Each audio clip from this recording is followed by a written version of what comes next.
Welcome, welcome, welcome. My name is Elizabeth A. Corshu. I am the founder and CEO of Nurse Exec Innovations, a career consulting and coaching brand designed specifically for nurses. I am also the curator of Pass the Mic. If someone could please lower their volume. I am also the curator of Pass the Mic. Some of you are probably saying, what's Pass the Mic? Who's Pass the Mic? Well, Pass the Mic is a platform designated, curated. I'm so sorry, ladies. Does someone have their phone on? Could you kind of lower the volume so we don't have the feedback? Yes. Thank you. So once again, Pass the Mic is a platform that has been curated for those that are visionaries, advocates, game changers, looking to execute their global footprint into society in the industries such as healthcare, business, technology, culture, and so much more. I am so honored and delighted to have two distinguished guests tonight. They are advocates towards the Black maternal health crisis. I have first with me is Dr. Kamila Barnes. She's at the bottom of their screen. She is the second vice president of the Greater New York Black Nurses Association and the president of Theta Chi chapter of Chi Eta Phi Sorority Incorporated. Welcome. Thank you so much, Kamila, for being with us. Thank you. And at the top right-hand corner, we have Miss Tanya Moore Murray. Some of you are probably saying, I know that last name. She is the wonderful wife to Jason Murray. She's also a member of the Greater New York City Black Nurses Association, and she is a member of the Association of Women Health Obstetrics and Neonatal Nurses. And I'm so honored and delighted to have both of you here today. And before we begin and take a deep dive into our wonderful conversation about Black maternal health crisis, we're going to do something different tonight. Our wonderful Dr. Kamila Barnes felt it was very important to have a moment of silence. So if Dr. Kamila, if you could lead us in that moment of silence, please. Thank you, Elizabeth. So this is in honor of young women who lost their lives while trying to bring life into this world. And most of them were very young, in their 20s and 30s. And I just want to first say this is not an exhaustive list, but we really want to honor their name and keep them in our hearts and our memory and continue to do the work to protect future women from passing away during childbirth or during the postpartum period. Shamani Gibson, Kira Johnson, Amber Rose Isaacs, Dr. Shalon Irving, Demi Dominguez and her son Malachi, Sabrina De La Rosa, Sha'asia Washington, Dr. Shanice Wallace,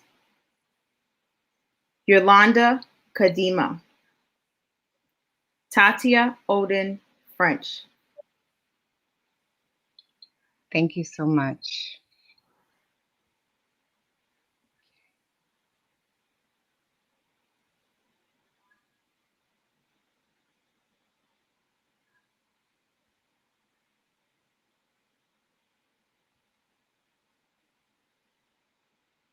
Thank you. Thank you. Thank you so much for that list of remembrance of those women that have lost their lives in regards to complications related to pregnancy. So, first and foremost, I would like to I'm going to start with Miss Moore Murray. I'm going to ask you to please share with the audience and those that will catch the replay tonight or later on this month, what inspired you to go into nursing? If you can recall the moment or the person that really inspired you to go in, if you could share a little bit about that journey, what that looked like for you in brevity, in short. Absolutely. Well, first of all, I want to thank you for inviting me to take part in this evening. This is really an honor. Nursing actually is a second career for me. I was working for New York City Police Department as a dispatcher for 9/11, and I had gone back to school. Was actually in the community health education program, and through the women's studies department, I did an internship in the Bronx at a birthing center, and it was such just an awesome experience. A birthing center in the Bronx, and in order to become a midwife, you had to be a nurse. So that's when I decided that this is what I wanted to do. And I'm glad that I made the decision. Wow, so much for sharing with us, the audience. And over to Dr. Kamila Barnes, if you can share with us what inspired you to go into the profession of nursing and or this maternal health crisis to be an advocate, if you can just kind of share briefly. So I want to thank you as well, Elizabeth, for inviting me on to speak about this really important topic. And, you know, I wanted to be a teacher actually up and through high school. And well, the good thing is that now I'm a professor, so I can do nursing and teaching. But teaching was always my passion. And my mom is a registered nurse. She's retired. And so in high school, I love math, I love science, and I love helping people. And I found myself really gravitating towards, you know, TV shows such as, you know, labor and delivery on TLC, or when you see the moms delivering on TV, or Life in the ER. So those medical shows. And close to the end of my high school career, I decided that I wanted to pursue nursing. And that's how it all got started. And I mean, it's been a great ride since then. Wonderful, wonderful. And also, if you can share with the audience, Dr. Kamila, if you can just share your journey as far as the colleges that you went to. I know you have 3 degrees. If you could just share the colleges you went to, just in case we have some, you know, high school students or, you know, or aspiring nurses that want to go back to school. Sure. So I started off at the Decker School of Nursing, which is at Binghamton University, SUNY. And I had a great experience there. And I came back to New York. And I wanted to actually work in labor and delivery, but it was very difficult to get into that department. So they started me off on med-surg and working with medical patients, post-surgery, and ventilated patients at that time. And at some point, I decided that I really saw myself more in the community and doing maybe primary care. So that's when I pursued, you know, graduate applications after a couple of years of doing floor nursing. And I was still a little torn because I was like, okay, I always wanted to be in labor delivery, but, you know, now I'm moving on. During that time, one of my colleagues had a near fatal experience after delivering her child. She was in the ICU, and, you know, it was really traumatic experience, me seeing her on the ventilator when she was just fine before. So I, you know, started to look into maternal mortality in the United States. And then that's when I pursued my graduate studies and focusing on maternal child health disparities. So I pursued my master's and my DNP, my doctorate degree at the University of Rochester. Awesome, awesome. Congratulations. Thank you so much. And Miss Murray, if you could just share with the audience, please, Sure. what school you went to. So I actually started out with an associate's degree in nursing at the Borough Manhattan Community College. From there, I did my BSN at the Hunter Bellevue School of Nursing, and I have my master's in public health and community health nursing. So I have a dual master's degree at Hunter as well. Wonderful, wonderful, wonderful. Just a bunch of educated women. I'm just so honored. So I'm going to jump right in because both of you may not know that this particular topic resonates very close, near and dear to my heart because 17 years ago, I was on the receiving end in regards to meeting a near-death experience. I had was diagnosed with heart failure, peripartum cardiomyopathy. I shared in my last 4 weeks that I was having difficulty breathing, shortness of breath. I was dismissed. The Lord had it that I delivered successfully, but the week after giving birth, I went back to the hospital, ICU, and I told my children's father, I'm dying. And my ejection fraction was 5% not compatible to life. And papers to prove it, yes, it's true. So I share that story with you because there are many women out here that have experienced that cannot think as I am today. And I'm very passionate about this topic as well as the both of you. So if I can ask Miss Lee, how did you choose to pursue advocacy in the realms of maternal health crisis, or did you choose you? I think it's actually both. I was a labor and delivery Oh, nurse for many years, and unfortunately, I've seen women die more than anyone could imagine. And so there was something that's very near and dear. I would say that I definitely have post traumatic stress syndrome, definitely. And I decided to become part of the solution and not the problem, especially being a part of, being involved in quality initiatives. I was also an OB patient safety nurse, yes, and this is a title now that is coming out due to this crisis. And one, yes, as a patient safety nurse, it was great because I was very involved in research and simulations and developing policies. And I was very much involved with the Safe Motherhood Initiative, which came out about 5 or so years ago. However, I wasn't hands on. And so I needed to get back to be able to touch patients and see patients and talk to patients.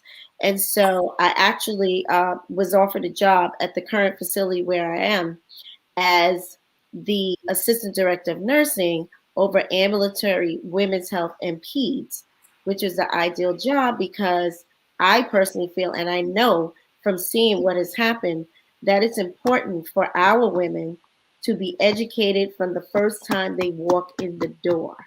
And if I could make a difference by yes, empowering other nurses, then I will, and saving yes. one Black woman, then I would be doing my job. So having seen Can it I so just much, interject from sure. May I interject? You did make a profound statement. I just want to rewind back to the statement where you said, I realized that I needed to be more hands on.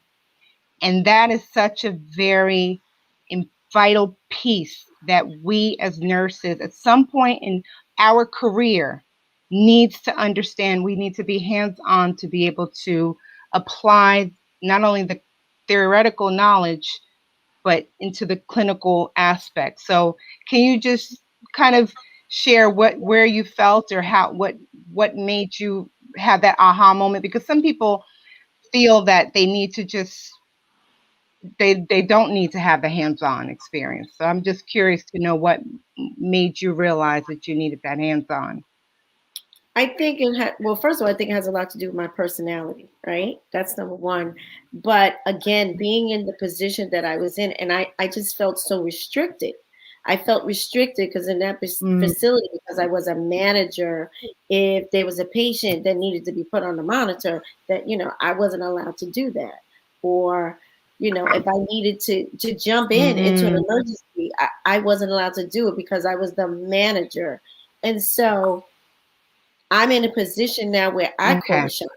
So if I want to speak to a patient about why she's deciding not to breastfeed, and I walk into a room and one of my nurses is talking to the patient, then I have the ability to do that. So I needed to be in a position where I could help to bring about change. And that's what I mean by being more hands-on, developing my own role and directing my own staff. Awesome. Awesome. Thank you. Is there anything else that you'd like to share before I go over to Kamila? I think I'll let Kamila have the floor, and then as we go into more questions, I'll be able to expound a little bit more on what it is you'd like me to discuss. Great. So the same question to you, Dr. Kamila Barnes, in regards to how did you choose maternal health crisis, or did it choose you? So as I mentioned before, before I pursued graduate studies, I had an experience with my colleague almost dying after delivering her first child, and she hasn't had a child after that. She had a lot of complications, and I remember at the time they were trying to blame her for being overweight as the cause of her conditions. And this was also, what also shocked me about it was the hospital that we worked at, right? And so one of the things is that she just felt comfortable delivering at the hospital she worked and felt like she was going to get the best care. And that's not what happened, and so when I started my graduate studies and I focused on health disparities, when I pursued my DNP studies, many of the nurses in my cohort were focusing on hospital-based projects, and I focused more on the community because nobody was talking about health disparities, and nobody was talking about the racial inequities and the implicit bias and all the things that existed in healthcare structure, because a lot of people don't feel comfortable having those conversations. But there's a lot of issues with patients being ignored. And so as I dived into the literature review and looked at different studies, and I said, wow, this has been going on for decades. And I was shocked because this is not something that was publicized, and how are we not made a priority? So I focused my doctoral studies on working with teen mothers in Rochester, New York. And one of the things was the outcomes of my project. The study I did was that it replicated what was in the studies that I reviewed, and that really poverty and other psychosocial factors and racism and other issues really contributed to poor outcomes that we see. And so through my experience and my doctoral studies in doing community work and working with perinatal agencies, volunteering for Young Mothers Academy, and doing health fairs in the community, observing that some moms weren't even seeking prenatal care early enough, and so they developed health problems and it complicated pregnancies. So there's a lot of things that I noticed anecdotally that I said, okay, I want to continue my advocacy work in this area. And so I've always been involved with community organizations and nursing professional organizations, and that's how I channeled my work. And so I really, in the past couple of years, really ramped that up in doing town halls and increasing awareness, and also being an advocate for policy changes. Okay. And was part of your work, because one time I happened to see a public service announcement. I wasn't even aware of your work in regards to the mental health crisis until I saw that public service announcement with New York City, correct? I saw it this past summer. Um, is that correct saying? Was it with New York City or was it with a women's organization? Are you referring to the town hall? No, it wasn't a town hall. You were being interviewed. It looked like you were by Circle. I can't remember, but Oh, okay. it Well, was somewhere in New York, and it right. was a It was a rap. It was maternal mortality rally in New York City. Yes. okay, okay, okay. Yeah, so it's great to have these conversations and these dialogues because we all know each other, but sometimes we don't know all the work that all of us are doing. So Yes. it's so important to share with our communities and respective audiences. So I thank both of you for definitely advocating for this particular initiative.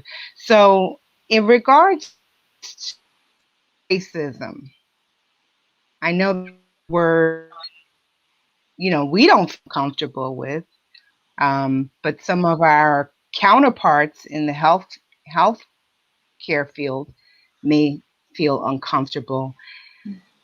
How do you think, and I'm going to pose this question to Kamila first, Dr. Kamila Barnes first. How do you think we can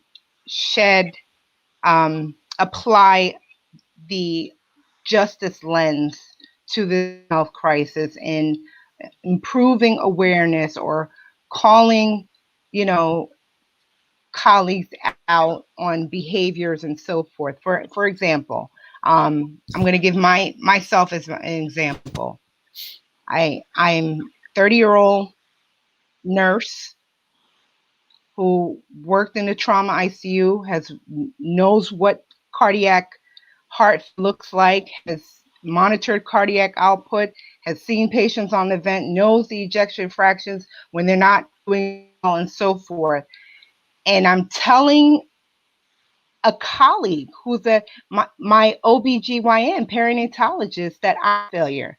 My last 4 weeks, I went from pre-pregnancy, I was 160 to 190. Okay, get it.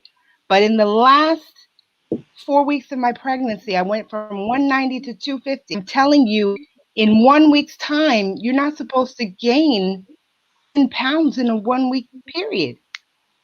And I was dismissed. And she tells me, oh, everybody wants to play doctor. So for those, we have nurses now coming into the field that are, my junior nurses or nurses that are, this is their second career. And they have that, not only they have the clinical, they have the theoretical knowledge, they have the experience, have that sixth sense, that intuition that something is wrong. But they're saying, oh, don't do anything. That person's a complainer. There's nothing wrong. And then you come in the next day and you find out that person died. Dr. Wallace, we had this conversation, Dr. Kamila. Dr. Wallace, anyone can Google and look her up, out of Indiana, was a pediatrician. First time pregnancy. Died in October of last year. What are your thoughts?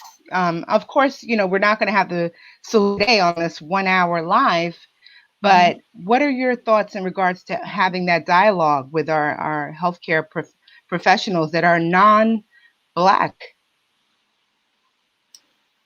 Right. So I have a few thoughts. The first thing is to acknowledge is that the research shows that maternal mortality rates and the disparities, educational level, socioeconomic status is not a predictive factor. So when you compare,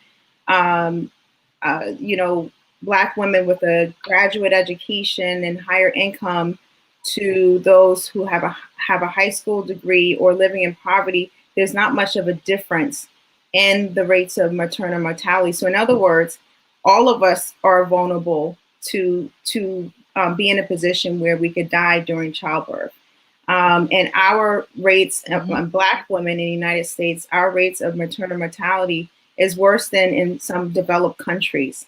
Okay, so it doesn't matter. And we've also heard stories from, Beyonce and Serena Williams and their experience from being ignored, trying to express how they feel. So that's my first thought. And then the other thought is that we have to acknowledge our history in the United States. And so when we are communicating with our input and putting on trainings like about implicit bias, about racism, with our colleagues, and also about our attitudes towards patients of color or poor patients or disabled patients or patients that don't have your same privilege, we have to talk about the history of how did we get here. So how did we get here is that we have a long, dark history in America of mistreatment of Black women and Black women being ignored. So a lot of those ideals are still carried and deeply embedded in our healthcare system. And we see how deeply divided our country is with this past election. So you can't sit here and negate the fact that some of these people who have these extreme views or white supremacist views are our doctors or our nurses or our teachers or our policymakers. So we have to call a spade and not continue to ignore the elephant in the room and really have these tough conversations, really have these trainings where people can, when really hold people accountable.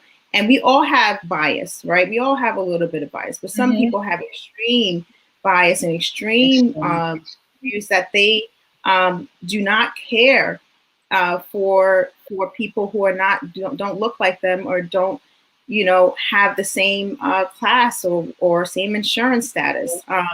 So we really need to do a lot more trainings, and it needs to also be, then it also needs to be diversity and inclusion education in our school system. So we're teaching, you're teaching nursing students or you're teaching medical students how to care for a patient, but what about addressing diversity and inclusion? What about addressing racism and bias in our educational institution before they become licensed providers? Okay, thank you so much. That was a wonderful, inclusive response. I really appreciate that response. So I was listening to Kamila, and I'm sitting here taking notes, copious notes in my mind. So Miss Murray,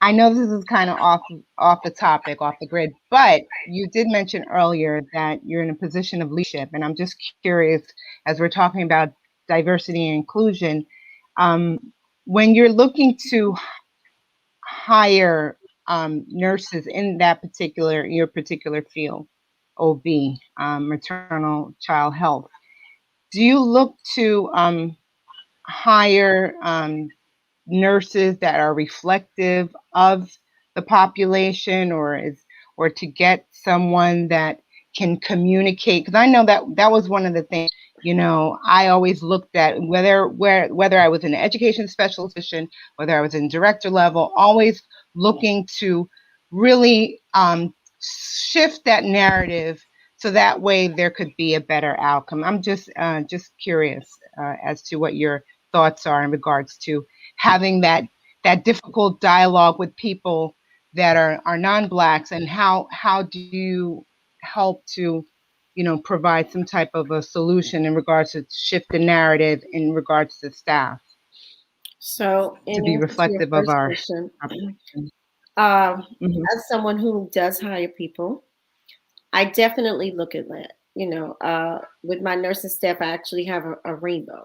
So we have staff that are Albanian, staff that are Black, staff that are Black from the West Indies, or Black from Africa, or Filipino. Those that speak Spanish. It's very important. And the other thing too is that you want to make the patients feel comfortable. Unfortunately, as far as the provider side is concerned, in the facility where I work, especially in OB. With the midwifery team, I believe that there is much diverse, more diversity than it is among the doctors themselves. So we may have about maybe out of 20, maybe 6 providers. I'm talking about MDs of color.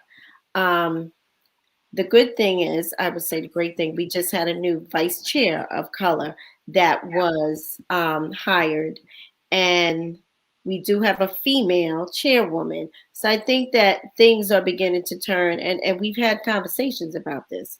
In addition, as far as teamwork and talking to people when you don't agree, etc. I'm a big proponent of team steps where it's a level playing field and we all have to work together as a team in order to provide care to the patient. Escalation and communication is very, very important. And as we know, with the mistakes and the high rate of malpractice, we know that communication is a big problem. The handoff from one nurse to the other, something was admitted, or wasn't this side of the brain. It was supposed to be that side that was operated on. So communication, escalation, and above all, common respect and decency for your fellow staff person. That's how Can you just yes, I love what you said. If you could just say it again, slowly, that escalation, the you could say it just to resonate with not only with myself, with the audience, but those that are going to catch the replay. If you could say it again, please. So escalation, communication is important, huge. A level playing field where everybody's on a team together. And the other thing is when I'm with my staff, if something happens, I want to know in real time. I don't want to know 2 hours later when the situation happened, Amen. or if the provider was nasty to you or disrespected you in some way. That we all need to come together and discuss it and talk about it, because we have to have respect for each other. It doesn't matter what your title is, and especially in this, what we've gone through with the past year and this pandemic. It has nothing to do with that. Your title, we are all human beings. And if we slit each other's arm, it's red blood that's going to be dripping from everybody's veins. So it doesn't matter to me if you're the doctor. Okay, I'm the nurse. And I don't agree. Yeah. How are we going to fix this problem? Thank you. Thank you so much. So I kind of skipped over, but whoever wants to jump in and take this question. So I would just want if you could share with the audience, if you could shed some light on the types of complications that Black women may experience during pregnancy. Whoever would like to take that question. I'll take that question. So as far as Black women are concerned, or any women, but Black women in particular, preterm labor, that means that you're going to have the baby before it's due. Preeclampsia and eclampsia are conditions that we are predisposed to as African Americans, and that basically is high blood pressure in pregnancy. Gestational diabetes, that's diabetes that you have during your pregnancy. You may or may not have it afterwards. As people of color, we have an issue with obesity, and obesity does lead to other complications within the pregnancy. So these are just some things to name a few.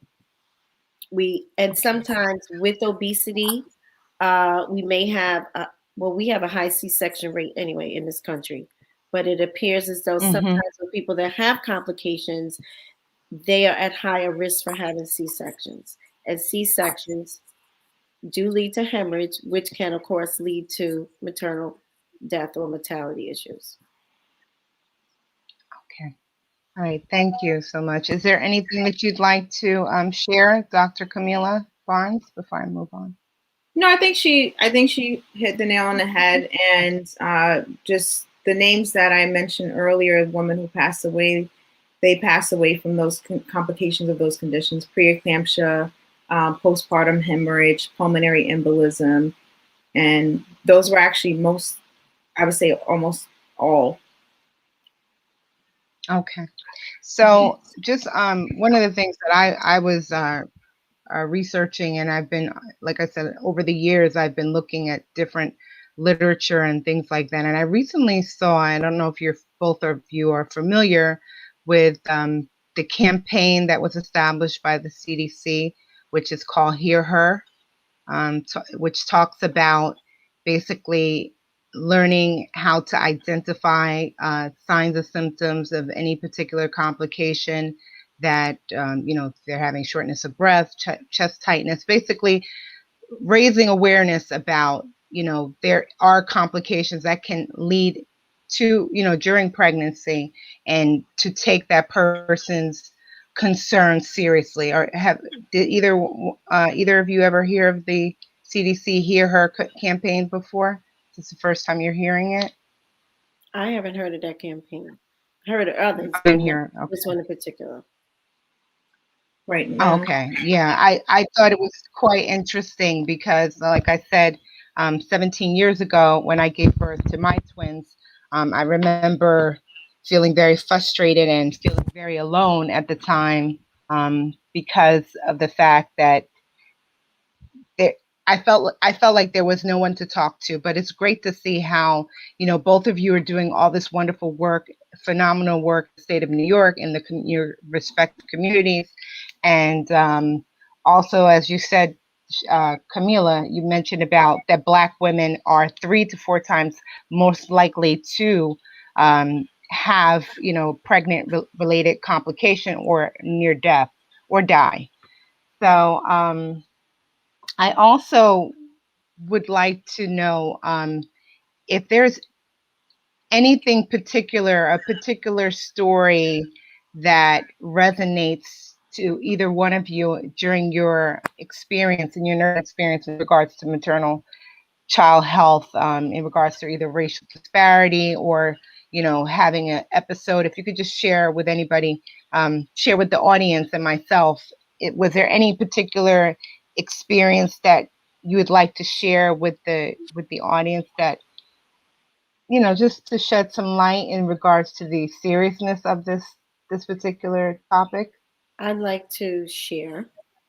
Well, as I've said, I've seen maternal death more than once, and I had seen a maternal death 4 within 2 years, and so you can imagine that I was traumatized.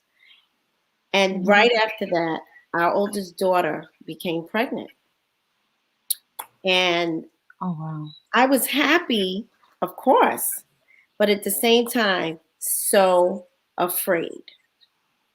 Wow. And one day she called me hysterically screaming on the phone that her coworker, who had worked with her and they were pregnant around the same time, had just died. Her and the Oh, baby. wow. Oh, my. That for me was it was just so now it was one thing for me to experience this professionally, but now it was up and it was personal because and so in being hundreds of miles away because she lives in Atlanta and trying to console her and then going through my own thing with saying like, wow, I mean, they talk about this, they say that this is widespread, but it's like it's right in my face now.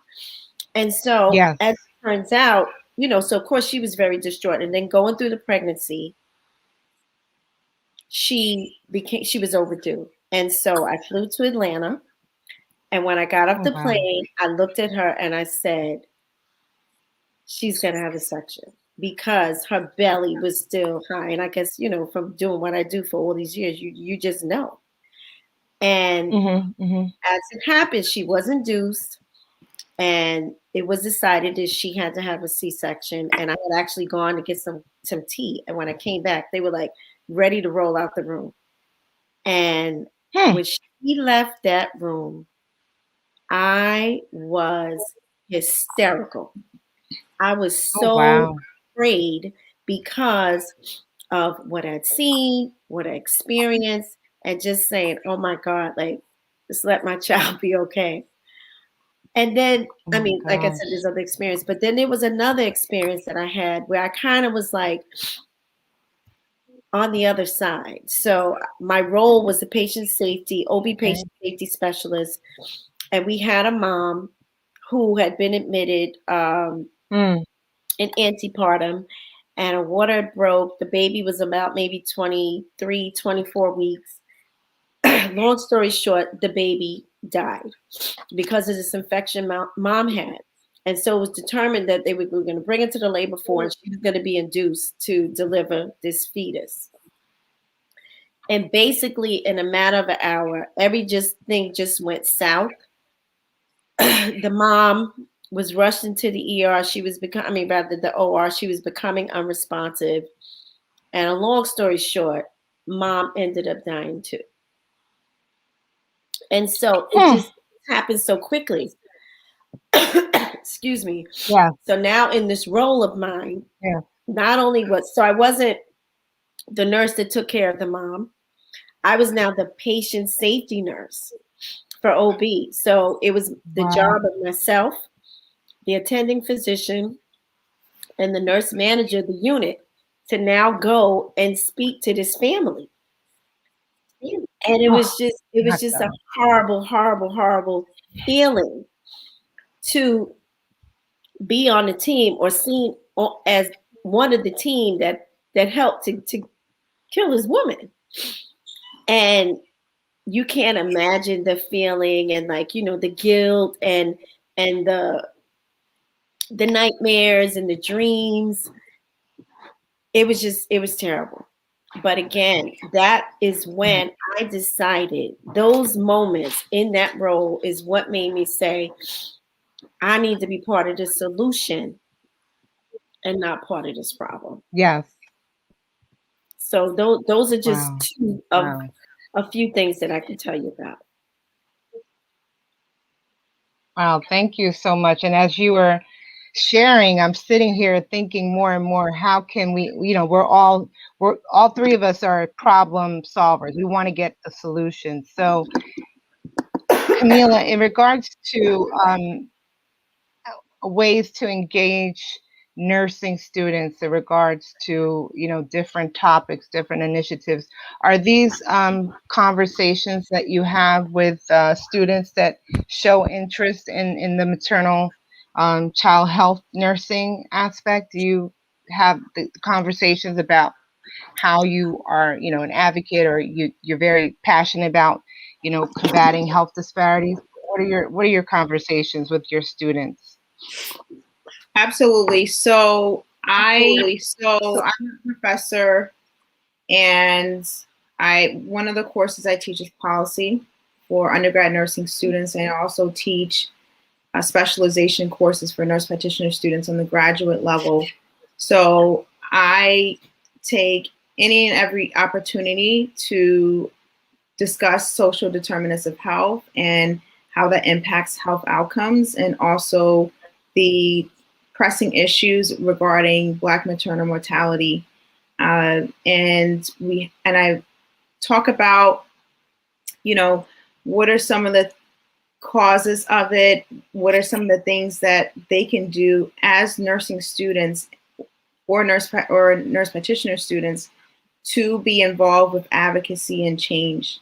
So not just sitting back and saying, oh my gosh, that was a horrible experience, and then moving on with our lives, because that can come knocking at your door anytime soon, or it could be you. And so it's really critical that I want, when my students finish my semester, I want them to have a more global understanding of things that are going on in healthcare, not just focusing on treatment plans and that's it, and passing the boards, but really having a global understanding on the social determinants of health, understanding how policy is connected to health outcomes. So there are also political determinants of health, and how history has really marginalized communities of color and have contributed to these health conditions that we see, because there are things that are risk factors for why we are in the predicament that we're in during pregnancy. Yes, Yes, thank you so much for sharing all of this. Wow. In essence of time, we only have 10 more minutes left, ladies. It went so quickly. So Yep. I will start with. We could talk for hours and hours on this topic, but I want to be respectful of both of your time and talent, and both of you have some deep talents, and I'm thinking, my wheels are turning, and I said, okay, I have an idea for something later down the road. But if you can just share with the audience, I'll start with you, Miss Murray, in regards to what would be some empowerment tool what would be some empowerment conversation tools that you would give to a woman? May it be someone, I know you shared the story, and thank you so much for sharing that story about your daughter, because I can only imagine that took you back to that moment, and probably, took you to a place, because it will, especially for those that are compassionate and caring and really love what they do. And I can see both of you really love. You're the heart and soul of nursing. I can feel the pulse and through this broadcast tonight.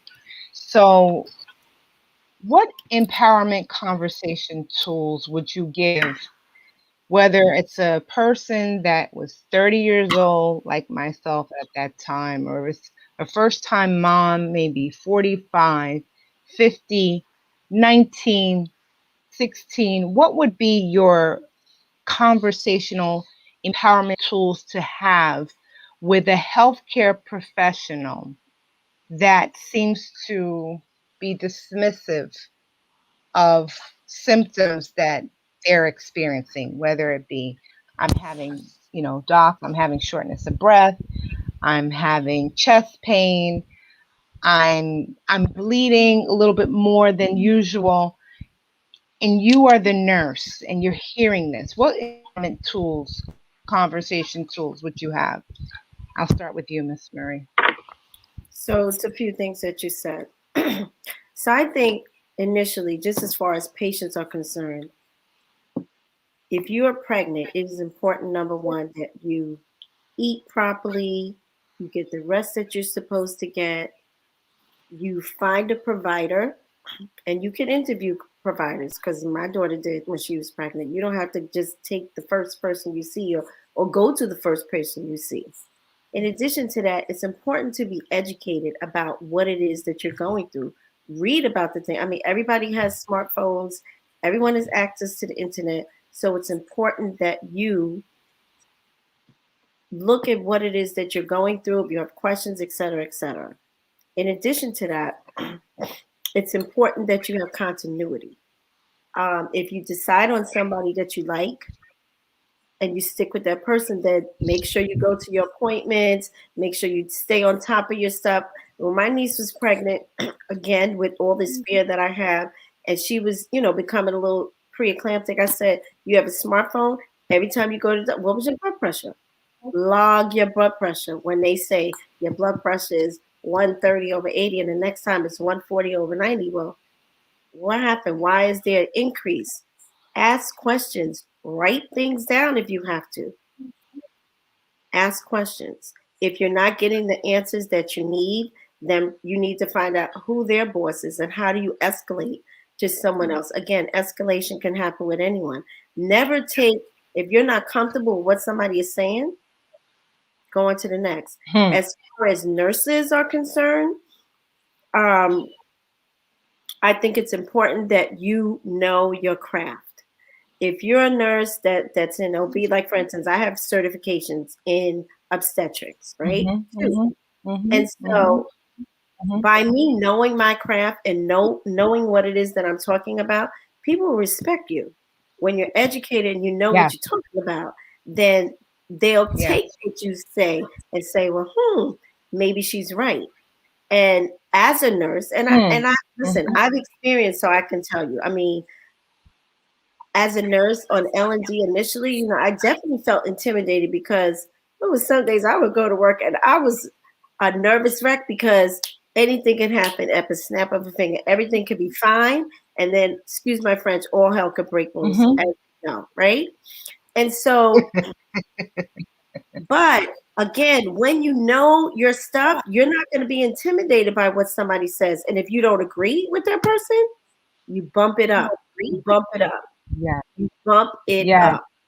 Bump And it now, up. we're Bump talking about it up. these things, but with the things that are being done now with OB, like things that we're experiencing, there are simulations now.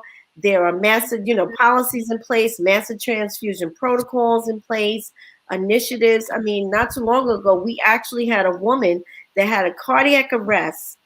She went into arrest at the bedside after an epidural. And because of simulation, that team on labor and delivery was able to do a C-section at the bedside, and mommy and baby walked out of that hospital 5 days later. So Mm. that could have been another Black woman that was dead, or another woman of color. Mm-hmm. So I think that because of all of this, we're moving in the right direction. There just needs to be a bigger push and a bigger move. So I know about the things that happen in my institution. I can't talk about what's happening somewhere else, even though New York State put things into place, a whole bundle with this new Safe Motherhood initiative that I was a part of, that created a guidebook for the three highest determinants of mortality, maternal mortality, which was hemorrhage, problems with blood pressure, and also blood clots or venous thrombolism. And with that, this was a standard across all of New York State. Again, whether or not these things are put into place everywhere at the level it's in other places, I can't speak to that, but I do see things moving in a In positive that direction. direction. Like I said, we had 4 deaths in 2 years in one place. Mm-hmm. And things have gotten much better in regards to that. We still have a long way to go, but the fact that these conversations are happening, things are being put in place, it's saying like, okay, we see this problem and there's something that needs to be done. Well, I do want to interject before I go on to Kamila, Dr. Kamila. Um, in my situation, I was with a physician for the first 5 months. But that physician, as you mentioned, talked about ask all the key questions. The key question I asked was, in the event, once I give birth to these twins, if anything was to happen, would they be able to be in the same, it wasn't a level 2 what's it? I can't, correct me, but I'm not a maternal OB nurse. I've never been. I basically they could not keep the twins in the same facility. They would have to transfer them out. To a high level of So I care. immediately high level of care. So I connected with a nurse that I graduated from college with who recommended this particular facility. I'm only sharing this story not to be long-winded or sound like it's about me. I'm trying to have an educational moment here. I then went on to this OBGYN perinatologist that was highly recommended and did a wonderful delivery, vaginal delivery. However, those last 4 weeks, as I was having the difficulty with the shortness of breath, feeling like I can only breathe through a straw, difficulty walking, using my accessory muscles, I want to say to any woman that is watching this live today or sharing it, or someone that's pregnant will catch the replay, ring the alarm. And what I mean by that, I knew something was wrong with my body. You are the authority of your body. You know something's wrong. I was able to utter the words, I am dying. And that was the alarm that rang to my family to take me to the hospital. So I'm just sharing that, we can share all these empowerment tools. However, you are the authority of your body, ring the alarm. So I'm going to ask, Kamila, if there were any empowerment conversation tools, or did Miss Murray touch upon everything, or do you have anything that you'd like to share?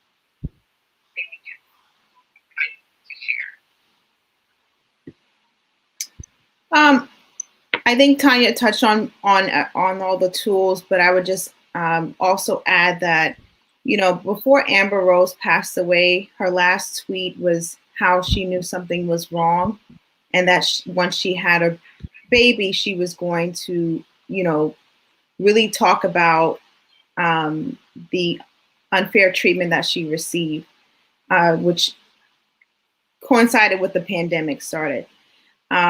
So she knew something was off, right? She may not know the medical jargon, but it's really important that what I would say in regards to tools is that, like she said, patients complain. Every patient has a Bill of Rights, right? You have your Bill of Rights as to the standards of care that you receive. And if you don't get that standard of care, or if you interact with a provider who's very nasty to you, doesn't want to explain your lab results, doesn't take the time, then you can reach out to someone else in the hospital setting, call the nurse supervisor, have the problem escalate, have your complaints escalated so that your voice is heard. Because a lot of times when you're even looking at these stories of women who pass away, there were complaints that weren't followed up. And then sometimes people just feel like, okay, whatever, nobody's listening to me, I'm just going to sit here, or they don't feel like they have another avenue. So it's just really important for patients to understand, advocate for yourself, and also having a support system to advocate for you as well is equally important. Thank you. And I know that you wanted to, we're going to share, if you could expound on the Momnibus Act, Dr. Kamila, with the audience, please. Sure. So one of the things that I've been involved with and is policy advocacy.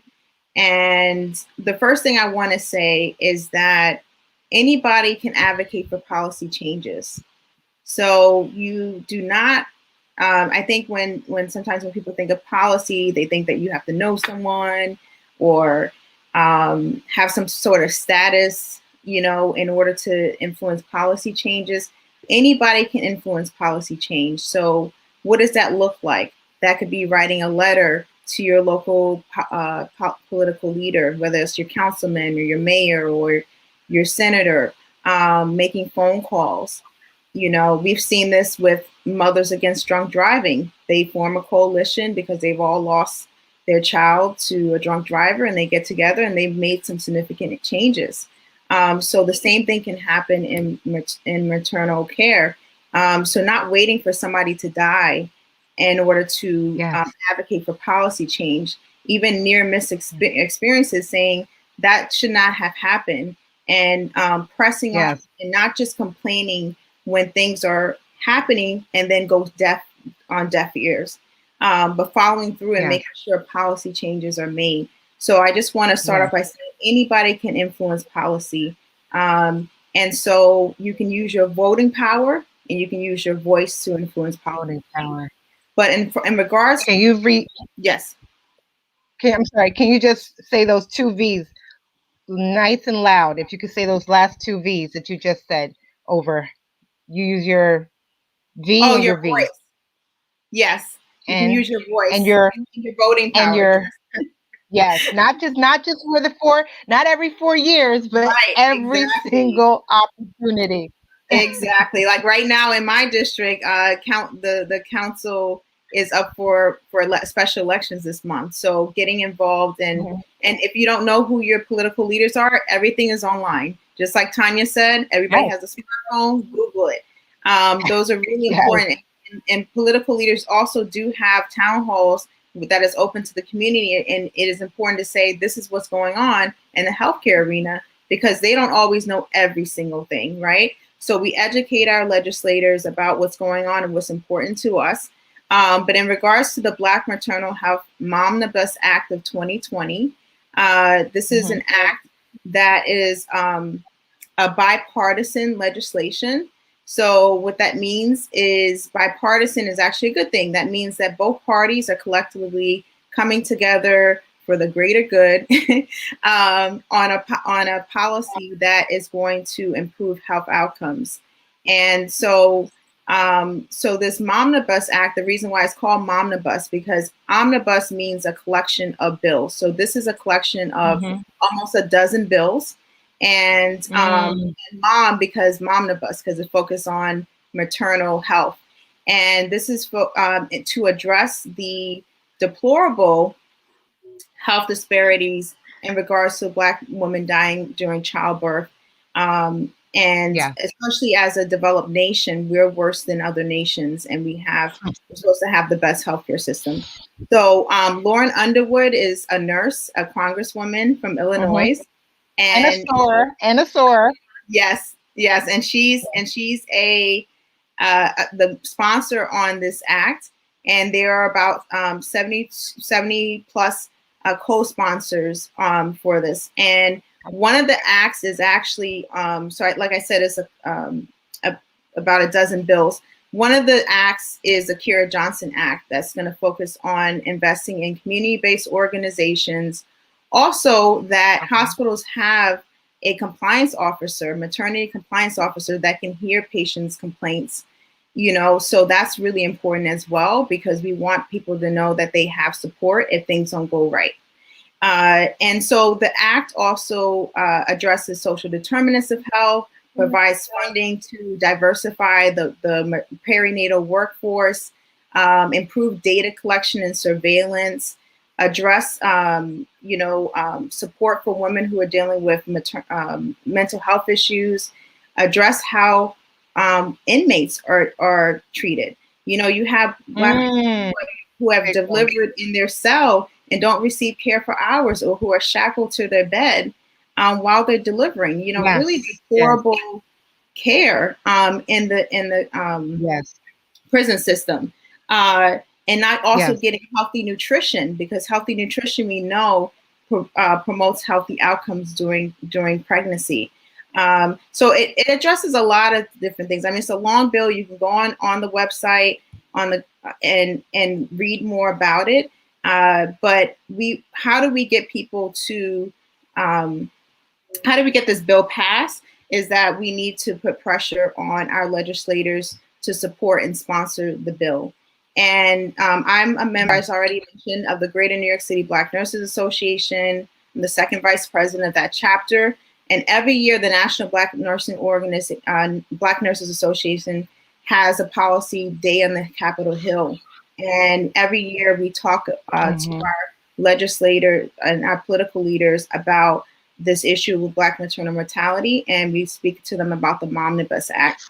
The great thing is that most of our political leaders that we have meetings with have already co-sponsored this bill, and so that's a good sign. And just lastly, saying that the first step is passing the legislation, and then the second step is making sure that funding is allocated for those services. So that's why, like I said before, the bipartisan part of legislation is really important. Yes, thank you so much for that. And I just wanted to share a comment that Mary Simon, I know Mary Simon from NYU Leadership Institute for Black Nurses, she said, this is for our nurses. Nurses need to understand the political power we have. The power is in our hands. Several people have definitely chimed in. You can always go back and catch the replay, but I wanted to also, give kudos to those who showed support in sharing support to all of us here on this live broadcast tonight. Kalila Murray, Leah DeRosa, Kelly Bryan, Jamel Henderson, Louise Galloway, Jewel Morales, Pari Adeyemi, Jason Murray, Barbara Julian, Deidre Alexia Willer, Mary Simon. We have Lancelot Cameron. We have Greg Dinizard, Akia Blendon, who is the president of Tall Chi chapter of Chi Eta Phi Sorority Incorporated, in which we have a partnership with for today's program and broadcasting. And we have Champ DeJean and Amira King also is on the broadcast. So I see we're at 9:10 p.m. and I'm very steadfast in keeping to time, but I want to get our last and final nuggets. So I'm going to shoot over to Miss Murray. What are your final closing nuggets that you'd like to share with those that are on the audience tonight, or those who will catch the replay or see this months from now? What are your final thoughts in regards to the Black maternal health crisis? I would like to say that, as we know, it takes a village. And when you speak to some people of color about this crisis, they're really so surprised. So to everyone on this call, if you just tell one or two people about this and how important it is for our women of color to be educated and really into to what is going on with their pregnancy, hopefully that each one teach one. We have to spread the word in order for this to really hit home and for us to try to attack this problem. Awesome. Thank you. And Dr. Kamila Barnes, what's your final closing nuggets? So in honor of Black History Month, I would like to pay homage to our late Black nurse midwives who provided care during our dark history in the United States when Black women were not even allowed to deliver in hospital services. And I just want to acknowledge the fact that many of our late Black nurse midwives were very successful in maternity and delivered thousands of babies with no maternal deaths. This is during a time with no social media, no $200,000 medical education, no sophisticated technology and diagnostics. So this whole idea of the things that we're struggling with right now really are preventable. And I just want to emphasize that, we can have a safer birthing nation. If they were able to, our Black nurse midwives were able to do it during that time, then we can do it now. But we must hold our providers accountable, and we must have higher standards for maternity care. Awesome. Awesome. And I just want to just make some final recognition in regards to Dr. Layla Kabid also is on the broadcast, as well as Cheryl Adams from Talk High Chapter. It's a great presentation regarding maternity care. Hazel Wilson said, I'm so proud of her excellent presentation. Micheline LaFrance Johnson is on. NCNW Hudson Valley section is on. And I could go on and on, but you can, definitely check the replay and see who has chimed in for today. But for the most part, I believe I caught everyone. So before I close out, I just wanted to share that I thank you so much. It has been quite a delight and honor. As you can see, time has swiftly escaped us. And I would love to invite you back at another time, somewhere within 2021, or you feel the need to do something in 2022. This platform is for us. I created it for us to share. And I definitely wanted to share with those that are watching tonight and those that will catch the replay.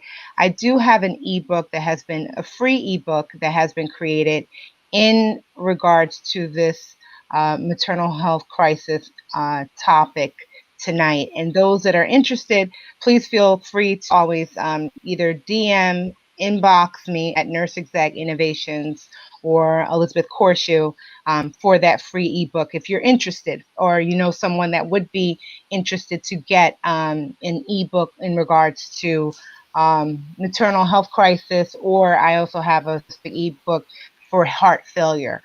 So before I close out, Miss Murray, what's the best way for someone to reach you if they want to be able to get in contact with you?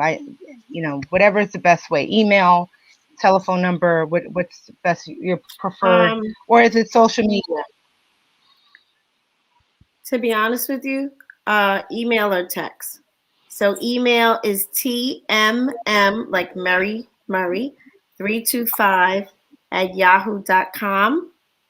And you can reach me at 404-217-9921. Okay, thank you. And what's the best way to reach you, Dr. Kamila Barnes? So my contact number is 917-634-3344.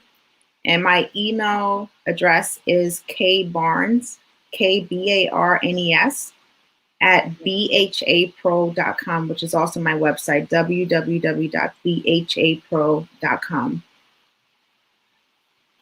Awesome. Thank you so much. And one final recognition, I have our SOAR of Chi Eta Phi Sorority Incorporated, Yolanda Jackson, who said, excellent discussion.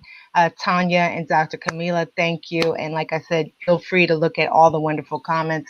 Thank you so much. You have blessed me with so much information. Very much. I'm going to be taking copious notes. I really had a wonderful time, and I learned so much from all of you. And Deidre Willer. So thank you. And for those of you, please follow me, Nurse Exec Innovations, on Facebook, on Instagram, on LinkedIn. You can inbox me. I will respond within 24 hours or less. Thank you so much. Have a wonderful evening. God bless. Stay safe. Good night. Thank you for listening, everyone. Good night. Yes. This time. Bye-bye.